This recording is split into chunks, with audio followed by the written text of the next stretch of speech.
ঢাকা শহরে এক অন্যতম ধনী ব্যক্তি বাস করতেন। তিনি যে এলাকায় থাকতেন সেখানে তার যথেষ্ট প্রভাব এবং নামডাক রয়েছে। দেখতে বেশ লম্বা, বিশাল দেহ, আচার আচরণে বেশ নরম। বয়স তেমন একটা বেশি না, খুব ভালো একজন মানুষ। একদিন এশার নামাজ শেষে তিনি মসজিদের ইমাম সাহেবের সাথে দেখা করতে গেলেন। ইমাম সাহেব মসজিদের পাশেই একটা রুমে থাকতেন। তিনি ইমামকে বললেন, ইমাম সাহেব, আমার একটা ছেলে হয়েছে, তার নাম রাখতে চাই। তাকে কি আপনার কাছে নিয়ে আসবো নাকি আপনি বাসায় আসবেন? ইমাম জিজ্ঞেস করলেন, কি নাম রাখতে চান? ধনী ব্যক্তিটি বলল, আপনি ভালো দেখে একটা নাম দিয়ে দিবেন। ইমাম সাহেব বললেন, ঠিক আছে, শুক্রবার আপনি আমার সাথে দেখা করেন। এরপর ইমাম সাহেব বললেন, আর কিছু বলবেন? তখন ধনী ব্যক্তিটি উঠে দাঁড়ালো আর বলল, না, আর কিছু না। ইমামও উঠে দাঁড়ালেন। তিনি ধনী ব্যক্তিটির কাছে এগিয়ে গেলেন এবং তার হাত ধরে তার দিকে চোখের দৃষ্টি নিবদ্ধন করে বললেন, আপনার ছেলে আপনার জন্য সত্যিকারের কল্যাণ বয়ে আনুক। আল্লাহর কাছে আমি প্রার্থনা করি। এর মধ্যে 16 বছর কেটে গেল।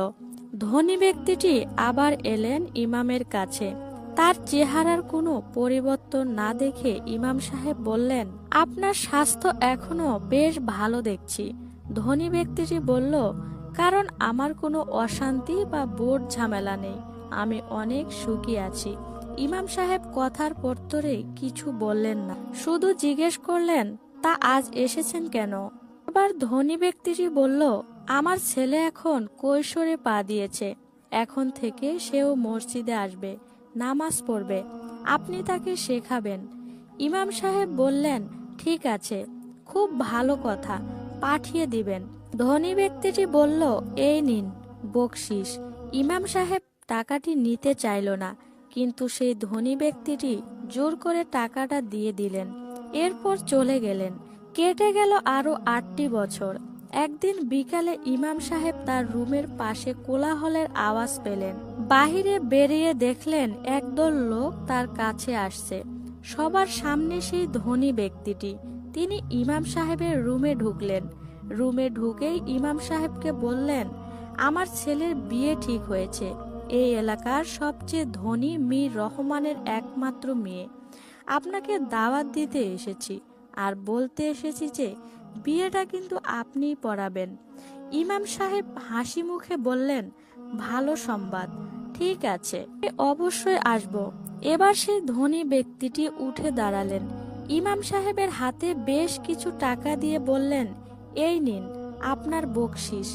ইমাম সাহেব বললেন, আপনি তো অনেক বেশি দিয়েছেন, এত টাকা লাগবে না, প্রাপ্যটুক রেখে বাকিটা ফেরত নিয়ে নিন।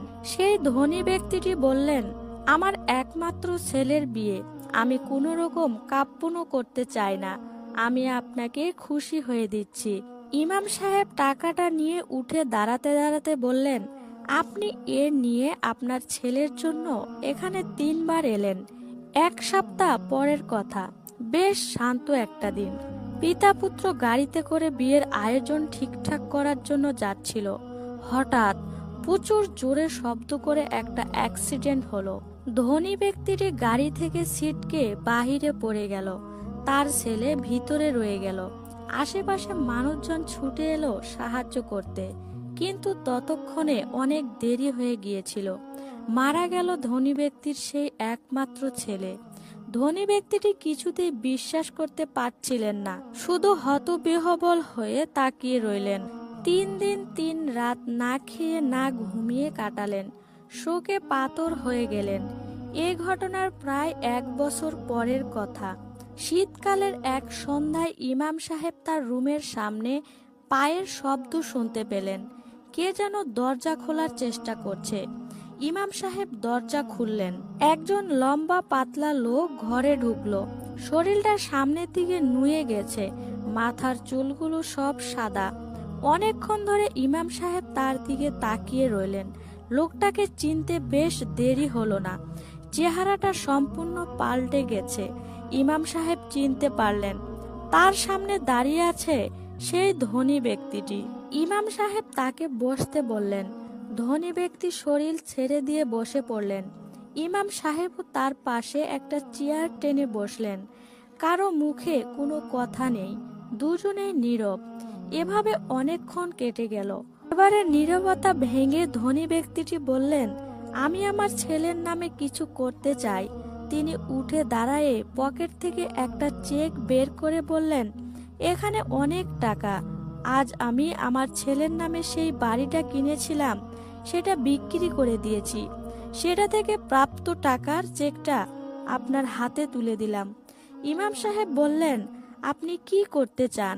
ধনী ব্যক্তিটি বললেন, ভালো কিছু। ইমাম সাহেব মৃদু সুরে ধীরে ধীরে বললেন, আপনার ছেলে অবশেষে আপনার জন্য সত্যিকারের কল্যাণ বয়ে এনেছে বলেই মনে হচ্ছে। হ্যাঁ, ঠিক বলেছেন, আমারও তাই মনে হয়। ধনী ব্যক্তিটি মুখ তুলে কথাগুলো বললেন। তার চোখ থেকে দুটো বড় ফোঁটা ধীরে ধীরে গাল বেয়ে গড়িয়ে পড়তে লাগলো। এই ঘটনাটি থেকে কয়েকটি শিক্ষণীয় বিষয় বোঝা যায়। নাম্বার 1, সময়ের মূল্য বুঝুন।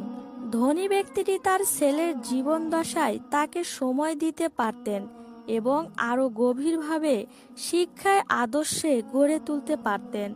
সময় মতো সঠিক কাজ না করলে পরে সেটা শুধরানো সম্ভব হয় না। নাম্বার 2, সম্পর্কের গুরুত্ব। পিতা পুত্রের সম্পর্ক শুধু অর্থ বা উপহার দিয়ে মজবুত করা যায় না। ভালোবাসা, সান্নিধ্য ও নৈতিক শিক্ষা সবচেয়ে গুরুত্বপূর্ণ। নাম্বার 3, ধন সম্পদের আসল ব্যবহার। অর্থ তখনই মূল্যবান যখন তা সমাজের কল্যাণে বা সৎ কাজে ব্যবহার করা হয়। নিজের সন্তানের মৃত্যুর পর ধনী ব্যক্তি এটা উপলব্ধি করেছেন।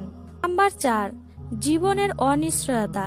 জীবন যে কোনো মুহূর্তে বদলে যেতে পারে, তাই জীবনের প্রতিটি মুহূর্তকে মূল্যবান করে তোলা উচিত এবং অহংকার বা অতিরিক্ত আত্মচুক্তি পরিত্যাগ করা উচিত। নাম্বার 5, শোককে ইতিবাচক কাজে রূপান্তর।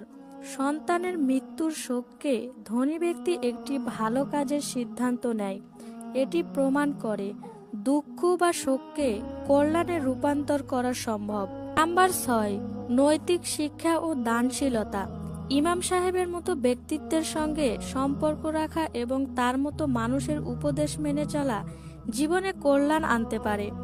এই ঘটনা আমাদের মনে করিয়ে দেয় যে জীবনকে সঠিক পথে পরিচালিত করতে সময় উপযোগী সঠিক কাজ করা জরুরি।